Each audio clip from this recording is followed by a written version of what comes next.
Thanks for joining us on how to install a patio. My name is Michael Van Dongen from Van Dongen's Garden Center, and we're going to take some time and show you how to install your own patio and make it a do-it-yourself project. To give you an idea of the scope of work that's required, we will start with excavating the grass and soil.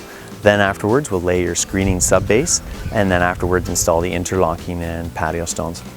Things you may want to consider for the work process is having a bin ordered ahead of time to remove and dispose of the soil and grass. After that's out, you may need your screenings delivered, and then finally, once that's laid down, you'll want your interlocking and patio stones as well. Something that we also recommend before the job starts is having locates done. Ontario One Call is a free mandatory service that you should do. It will come out and locate gas lines and hydro, other utilities in your area, and that service is free of charge. Once you have that, there's some basic tools you will need. We recommend a wheelbarrow, a variety of shovels, and a leveling rake. Depending on the size of the project, you may want to upgrade to a mini excavator and a powered wheelbarrow. You'll also need to determine some levels. We recommend either a transit, which will require a little bit of extra training, or for a manual way, we can get away with some stakes, a level, string, and a measure tape. Once the excavation is done, we're going to lay down the screenings. You'll need a power tamper or a hand tamper to compact that material. And then finally, to lay down the stone, you'll need a rubber hammer and a level, as well as if you need any cuts, you'll need a concrete saw, a felt tip marker, a ruler, and a measure tape. Finally, for cleanup, you may need a broom. As well, for polymeric sand, you may need a hose as well as a hose head for that. Finally, we always recommend personal protection equipment. That includes safety boots and gloves almost throughout the entire project. As well, when you're using any kind of machinery or stone saw, we recommend a dust mask, safety glasses, as well as ear protection. We'll show you how the rest goes from there.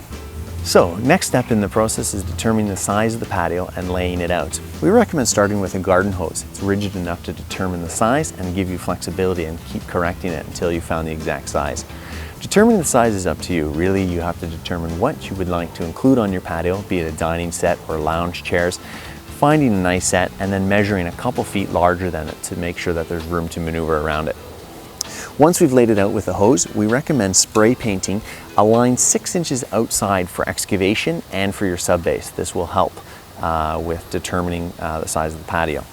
Finally, the last thing to consider is the slope of the patio. Everything needs 1% slope for water to run downwards and away from your house and foundation. We've determined on this site that our house is going to be the high point and the swale at the back of the property is going to be the low point. We'll show you next how to calculate the slope and determine the final levels. To determine the slope of the patio, what we're going to do is we're going to put a stake into the ground, firmly into the ground near the house, and then one in the low spot near the swale at the back of the property. We're going to pull a string using a string level and make sure that it's level and tied on firmly.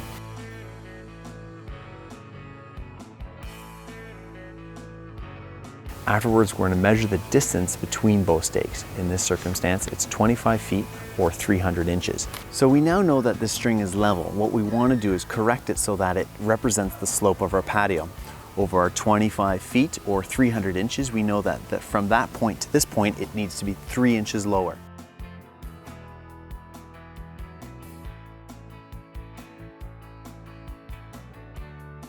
So what we're going to do is from this mark, we're going to mark our original point, and we're going to mark 3 inches down.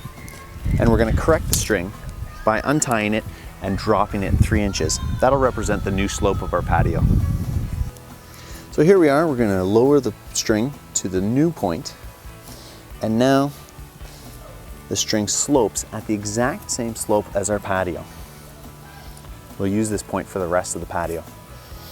And now we know that 10 inches down from here and 10 inches down from there, or anywhere along the string, will be the top surface of our interlocking.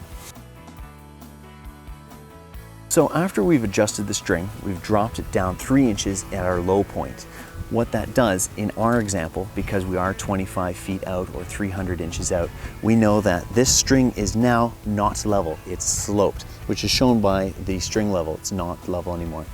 We also know that we've calculated that from this string, the top of our patio needs to be 10 inches down. So that's about where our grass level is. From here, we have to dig out some of this grass and soil. what that's going to be is just a matter of adding up the amount of product that we have to put in. Our stone is about 3 inches. Our sand base, which we put immediately below the interlocking, is about 1/2 inch, and we recommend about 4 to 6 inches of screening sub base. That added up is about 9 inches, which means the 10 inches from the string plus the 9 inches, we have to dig about 19 inches down from this string, or approximately about 9 inches out of this grass. So we'll commence that right away. So as you can see, we've done most of the excavation now. We got the perimeter of our patio set out, and we're about to start with our sub base. We still have our line set. Remember, every patio is different, but for us, we have it, so that's 10 inches down will be the top of our patio stone. Our stone is 3 inches thick, so 3 more inches, so 13 down from the line is where our top of our sub base should be. And then 19 inches down all over should be where our dirt or clay level is.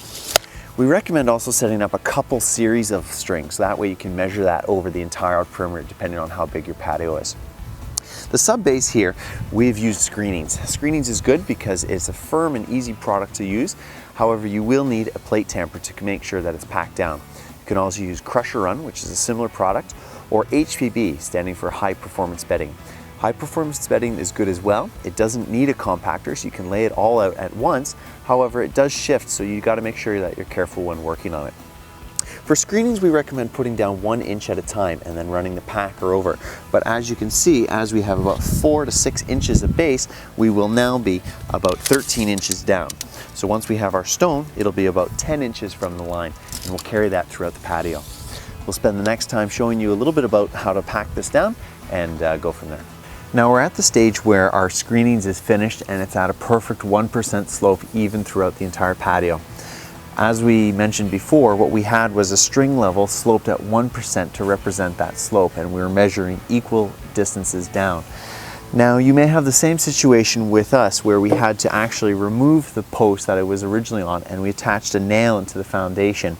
We have our black mark, which represents where our final grade of the stone will be, so we're 3 inches still below that with our screenings.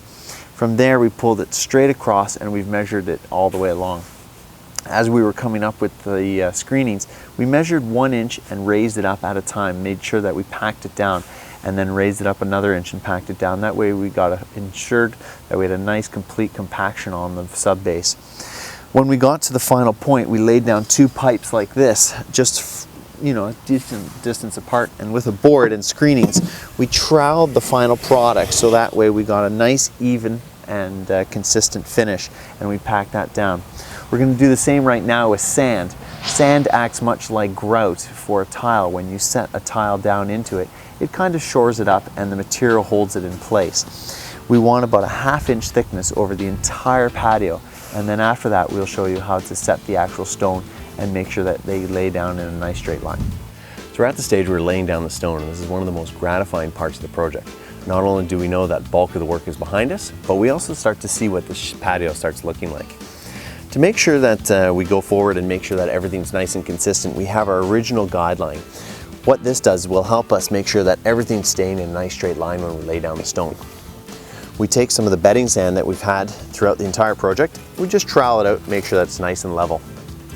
From there, we set down the stone firmly in place, and then we use a rubber hammer to make sure that not only is it level with all the other stones surrounding it, but it's a nice snug fit. Once the stone's laid down, we use an angle just to make sure that everything's on the same level, as well as the stones are square to each other. In this case, it's a little high in the back corner, so we use the rubber hammer just to make sure that it fits nice and level and snug. We're getting to the stage where we're almost done the patio. There's a couple things to clean it up, including cuts. Now cuts, what you want to do is you want to take the stone, and if it's possible, you want to lay it down in place. If it's not possible, say you're up against the foundation, you'll kind of have to measure it out and lay it out on the stone, and then just confirm your cut and then make the cut after that.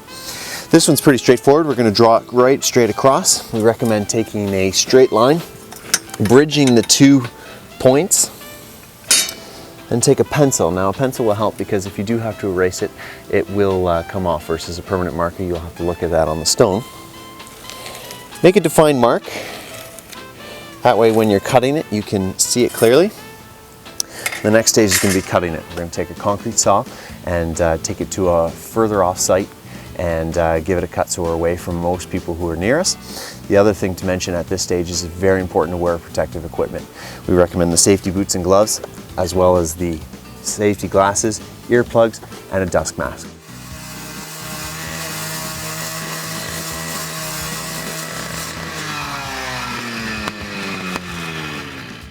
Okay, now we have our stone cut, so we're going to put it in place. Now, like we did just before this, we're going to take our angle here and just kind of trowel out the material, make sure that it's nice and flush with the stones around it. We're going to set the stone nicely snug in place. We'll take our rubber mallet here, just make sure that it gets tapped into place. And then we're going to use this angle just to make sure that it's flush. We're at the final stage of our patio now, and we're going to be using polymeric sand in between the gaps of the patio. Now, this is an excellent product to use at this stage because when it's activated with a bit of water, what it'll do is harden up, prevent weeds from ever coming up, insects from ever going down, and also give you a nice, clean, crisp feel to the patio. Now, we've picked a product based on its setup time as well as its color. Now, setup time is something important. You want to make sure you pay attention to the forecast. Depending on the polymeric sand, it can take anywhere from 4 to 24 hours to set up. This way you want to make sure that there's no rain. If you do get rain, it tends to bubble the product back up and it'll end up on top of the surface, causing kind of a chalky residue that we want to avoid. Now, once we get to the actual event of setting it out, we're going to make sure that the surface is completely clear. We're going to take a nice sturdy bristle broom, make sure it's clear of debris. You also want to make sure that the cracks are clear of debris. This way, you'll make sure that the sand sets in at least an inch down. It'll give a nice firm base to it. Once we've cleaned the surface, we're going to take our poly sand, and before we do that, we're going to wear a dust mask. This product is something you do not want to apply without a dust mask.